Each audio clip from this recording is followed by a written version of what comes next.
Mexicans love the Feast of All Souls, and Marian Tavella celebrates it near Cuernavaca with 500 enthusiastic orphans.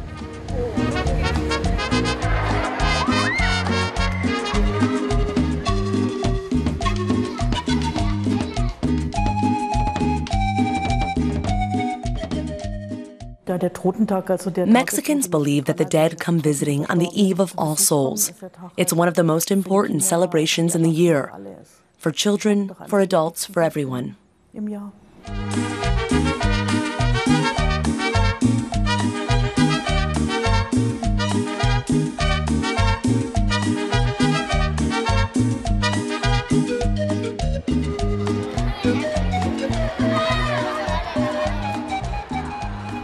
On November the 2nd, Catholics celebrate the Feast of All Souls. Mexicans call it Dia de los Muertos, the Day of the Dead. Weeks ahead of the feast, Marian Tavella and these Mexican orphans start preparing. The German-born art therapist has been working at the Casa San Salvador orphanage for more than 10 years. But for Marian Tavella, the Day of the Dead also has a personal significance.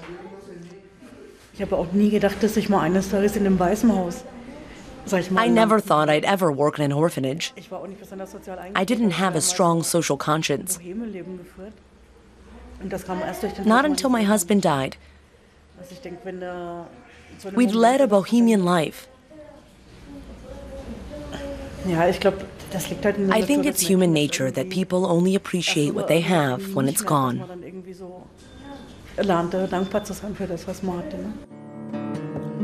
For almost 20 years, Marian lived together with the artist Thomas Tavella in Berlin. When the doctors diagnosed cancer, their lives changed. For 10 years, she stuck to him through all the highs and lows. Then, in 1998, Thomas Tavella died.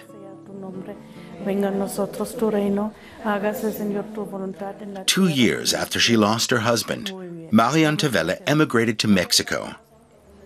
There, she discovered a new purpose in life. My husband died perfectly. My husband died as if it were something he was used to doing. He did it really well. And so I thought, if he can do it so well, I can't just sink into a depression. It wouldn't be fair to him.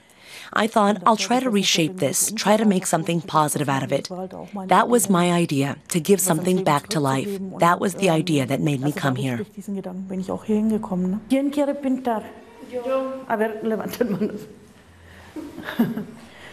qué color tienes? Naranja, sí, es excelente. Los pétalos, sí, está muy bonito. Working with the orphans has given Marian Tavella new faith in life.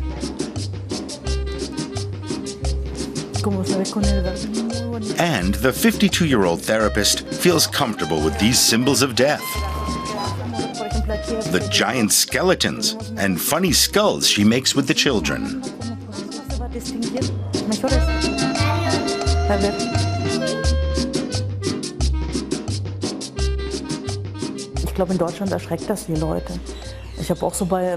I think most Germans are shocked. When I'm raising funds, I show photos of my work. And when I show pictures of All Souls Day, even people interested in art say, ugh. But here it's natural and nothing strange. Aber hier ist das einfach Teil und das macht, das ist nichts Komisches oder so. The children like to make their decorations for the Feast of All Souls as detailed as possible.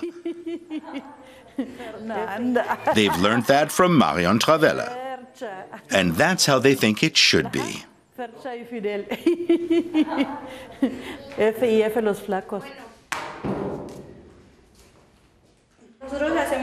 I make the sculptures with Marian because it's our tradition.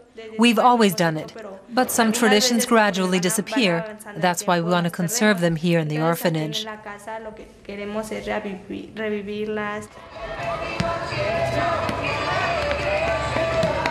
The Casa San Salvador is part of a network of orphanages in Latin America and the Caribbean called Nuestros Pequeños Hermanos, Spanish for our little brothers and sisters. Maestro, ¿podemos grabar en el salón de Raúl en Sextos? NPH is a charity that currently runs homes in 9 countries. Marian Tavella chose Mexico because she had been there on holiday. It also offered her excellent conditions for her art therapy. I immediately felt at home. I was lucky because the directors made it possible for me to set up a workshop. They said, give it a try, and they gave me a free hand. So I immediately felt at home. And the children are very trusting. They helped me learn Spanish.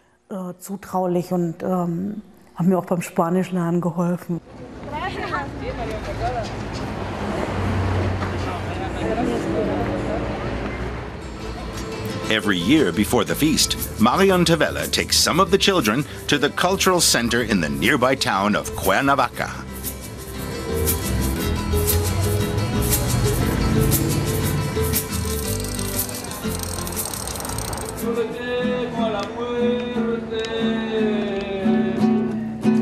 ¿Por qué, compa? Más le temo a la vida. Ay, ay, ay. La Calavera Catrina, the elegant Catrina, is one of the most popular figures in Day of the Dead celebrations. There are many interpretations of the Catrina throughout Mexico. Marian is especially interested in how they are made.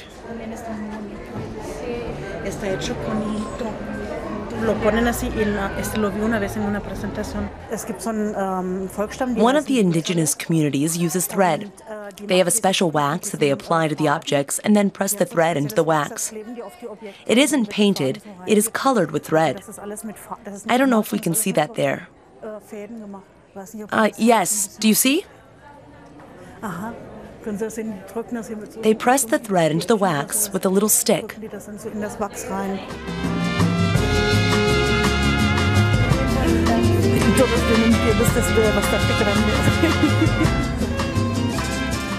The Dia de los Muertos is a rousing festival to honor the dead. The Mexicans celebrate it from October the 31st to November the 2nd.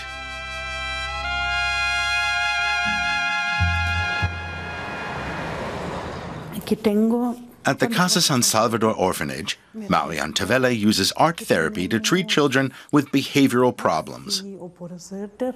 Most of the orphans come from severely dysfunctional families. They're often traumatized and anxious. Antonio is 15. He was abandoned by his parents when he was 3 and has lived in no fewer than 6 orphanages.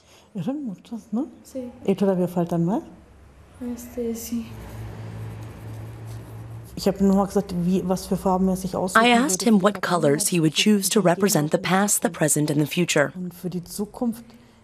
He took the future to mean his new life, so I said, yes, your new life. Then he chose black to represent the past, green to symbolize the future, and a variety of colors to signify the present. That's pretty accurate. It reflects his condition. Here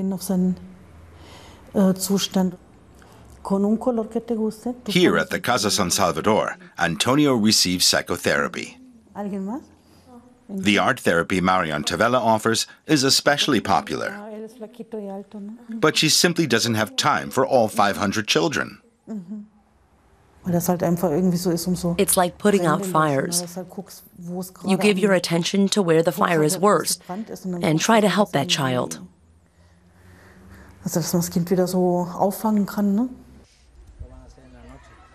The house director, Agustin Velasquez, thinks highly of Marian Tavella and her work. He's delighted that she's on the staff. She's a very responsible person, and she's very concerned about the children. She's learning all the time, and she always helps the children who need it most, the children with the greatest burdens and the biggest problems. The nearby school has a good reputation, especially because it has developed a system of lessons that is tailored to the needs of the children. The teachers assume a much more important role for the children than at normal schools. For the orphans, they're almost replacement parents. However, the school cannot raise the funds to hire enough teachers, This year, they had to let some go. All the same, this system works and everyone considers themselves part of one big family. To protect children from being taken away from this community, adoptions are strictly rejected as an option. I don't know what would happen to the children if they didn't have this place. It's easy to think they don't get enough love and attention here, that there's never enough to go around for everybody, that they would be better off with a family. But they don't have a family. Without this place, they'd end up sleeping on the streets. 10 minutes away from the children's village is an abandoned rubbish dump. Some 300 families live here in the small town of Milpillas. They used to earn their living sorting the trash. Today, each family faces a daily struggle to survive.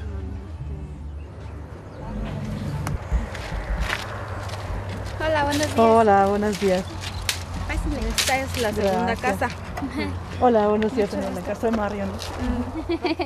¿A poco vas a sextas? No. No. Ella es la que va en sexto.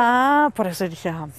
The orphanage, run by Nuestros Pequeños Hermanos, provides meals for about 50 children here and tries to provide them with an education. Pero pues aquí estamos durante el día, ya para dormir nos vamos para allá. Muy bien. Muy bien. Yes, it's true. It would be almost impossible to get by without the help of the orphanage. Their support is immensely important for us. The following morning, Marian Tavella takes some of the children to the market in Miacatlan. Because the Day of the Dead is approaching, and they still need the right flowers for the upcoming feast.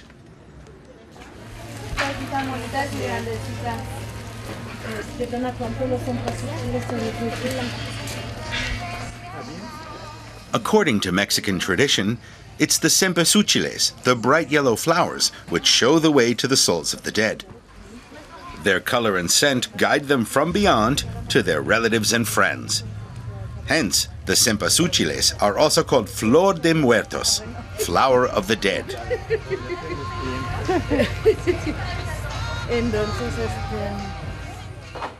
I love cempasúchilas because the scent hangs in the air at this time of year. You get cempasúchilas 10 days or a fortnight before the feast, and I find they smell so consoling.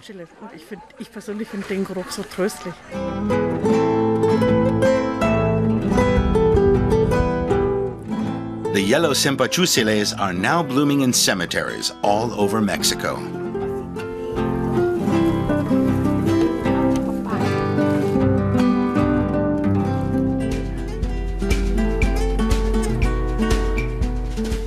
Soon the souls of the dead will come visiting.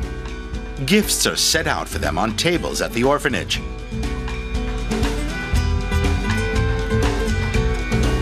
Pan de Muerto is a special bread. And there are always skulls made of sugar.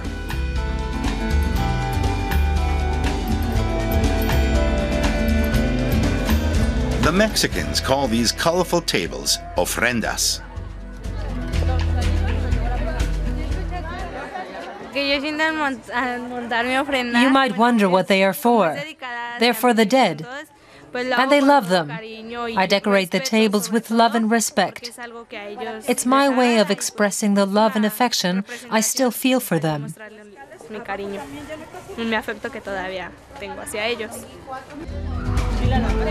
The children here learn the old Mexican traditions and customs. Today, however, the Mexican Dia de los Muertos is often influenced by the American version of Halloween. Hilda Padilla is a teacher and regrets that.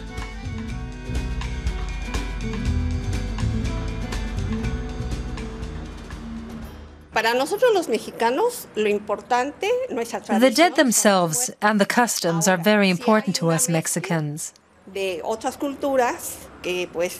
But there's influence from other cultures, as you see here. For instance, pumpkins and ghosts. They are starting to creep in. But in our tradition, it's the dead who are important. That's who we honor in our tradition. The dead. Esa es nuestra tradición. Y es lo que celebramos, a los muertos, ¿sí? Va a parecer que ya se va a estar dejando. ¡Ay, qué bello, qué bello! ¡Pobrecitos los de la soprano! Most of the children here are familiar with the grim aspects of death. Nevertheless, it is not a taboo subject. Unlike secular society in Europe, most Mexicans accept death as an everyday reality. Death is closer because people here don't usually die in a hospital. Only, for instance, if someone has a heart attack and is rushed to the hospital and dies there, or dies in a hospital after an accident. But when people are ill, they don't die in a hospital. They die at home.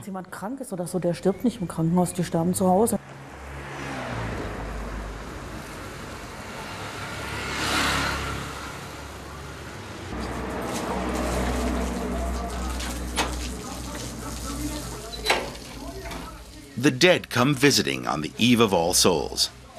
In her apartment, Marian Tavella also awaits her deceased relatives.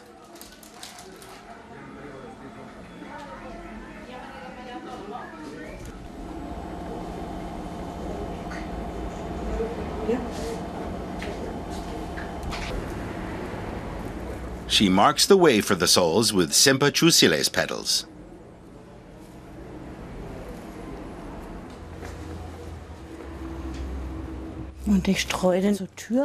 I scatter them in front of the door and then into the bedroom so that they can find their way into my dreams.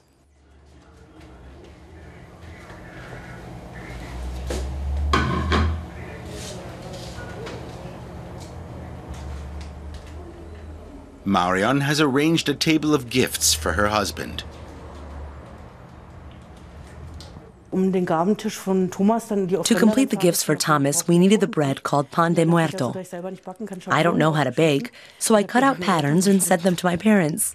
And my father baked some cookies. He said he ought to start up a pan de muerto business. We'll light them this evening, and they'll burn throughout the night. Marian Tavella has come to view Mexico as her home. She can't imagine living anywhere else. Germany used to be my home, but this is my home now. Right now, I can't imagine leaving. I've gotten so used to the lifestyle. But mostly it's because of the children. My work with the children defines my life. For that reason alone, I can't imagine leaving. I have gotten used to living here. Dia de los Muertos, the Day of the Dead. On the night of October the 31st, the dead children come visiting. They find their way more easily than the adults who only arrive on the night of November the 1st. The Mexicans open their homes and display the ofrendas for their deceased relatives.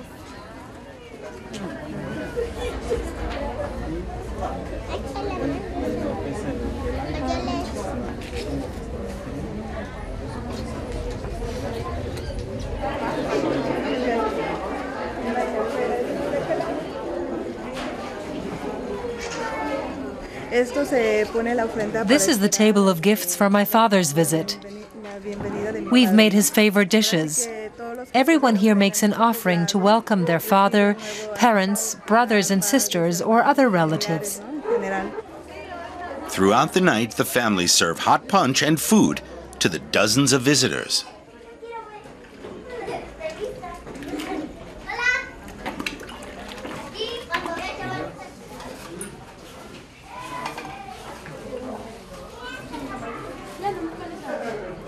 We're grateful that so many come. They're very welcome to see my father.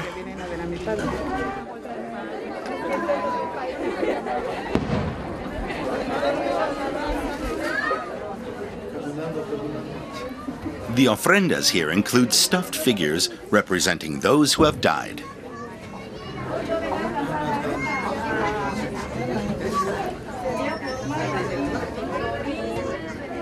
One last photo before Marian Tavella and her colleagues return to the orphanage.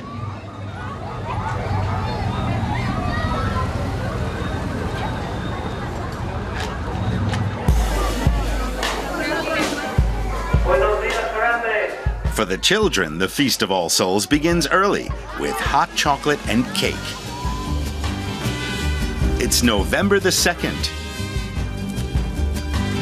Marion Tavella and her helpers have finished their work. The sculptures and skulls are all ready.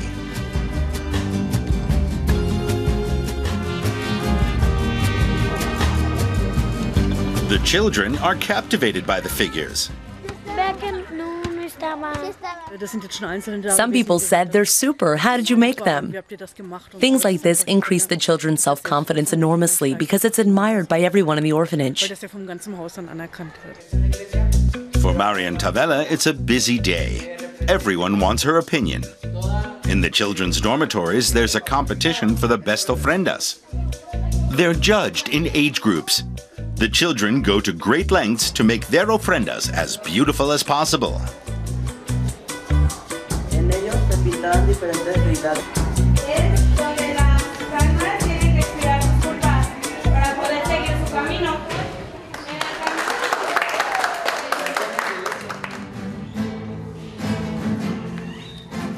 The chaplain is an American, known to the children as Padre Felipe. He has placed a book in the church where the children can enter the names of their dead relatives.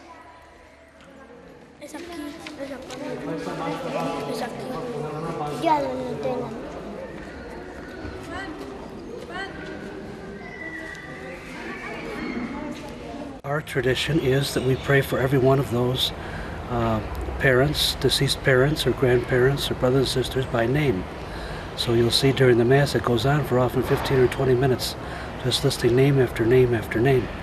But it's a very special moment for the children who have lost their parents. They're all very quiet and attentive, listening carefully to hear the names of their loved ones prayed for at Mass.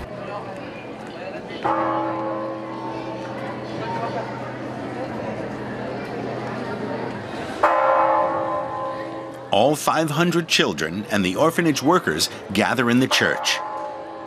They wait for one particular moment, when they can sense that the dead have arrived.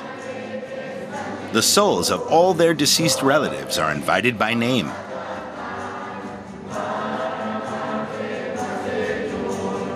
Marion Tavella waits for the name of her husband, Thomas Tavella. Suddenly, the church is very quiet.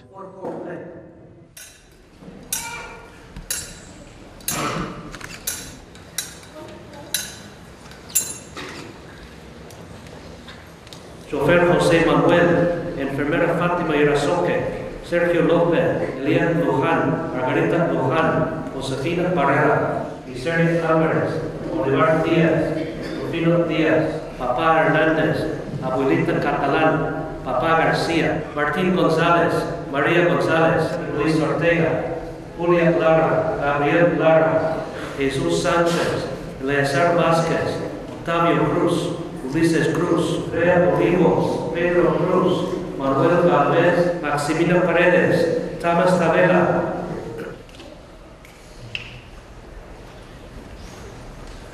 A vivir siempre contigo en el cielo, por Cristo nuestro Señor. I personally think you can feel the presence of the deceased. It's simply a completely different atmosphere.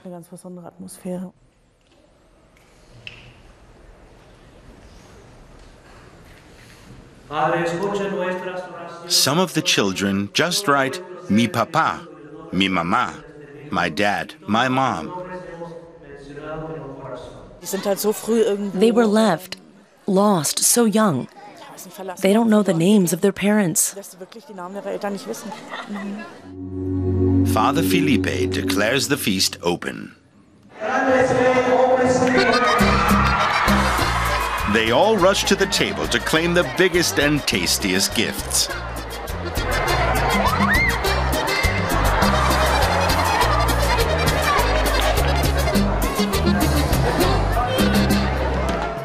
The weeks of hard work ahead of the feast were worth it.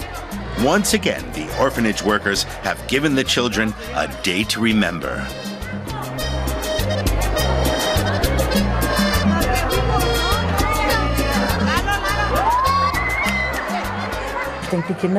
I think it's right that we're here for the children. They need us. It's almost as if they're the children who are left behind. I just think the children need us. And I am grateful that I belong here. The festival continues in front of the church. And the dead now join in the celebration with gusto. Soon they will return to the hereafter. But they'll be back next year for certain. And Marian Tavella will also be here to welcome them.